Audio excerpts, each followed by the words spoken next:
स' लोगोफोर Instagram account मोनसे खुलिदों नोंथांमोन आंनाव सोंहरबाय थायो भिडिअ लं भिडिअ सोंहरबाय थायो आदा नों बहानि मा गामिनि मा फरायो बहा थायो होननानै ओमफ्राय आंनाव बुङो बाइक सिखाव खावदो हिन्जाव खारदो आंना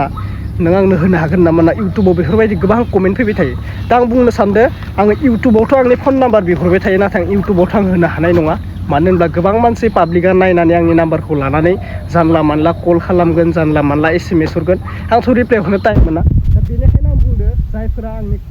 फन नाम्बार नांगौ आंनो माबा मोनसे जाथाय दैथायहरनो थाखाय आं इन्सटाग्राम मोनसे एकाउन्ट खुलिदो नोंथांमोना थाबैनो 10K फल'वार्स खालामनो होबानो आंनि गोसोआ गोजोनगोन आरो नोंथांमोनखौ आं फल' बेक हरगोन नोंथांमोनजों आं मोजां गोदै रायलायगोन कमेन्टनि गेजेरजों मेसेजनि गेजेरजों इन्स्टायाव नोंथांमोना आंनो मेसेज खालामबाय था आं रिप्लाइ हरगोन दै ओमफ्राय फल' बेकबो खालामगोन आं स' लोगोफोर गासैबो अननानै 10K फल' खालामना होब्लानो जाबाय नै डिसक्रिपसनाव होना दोनदो आरो नैबे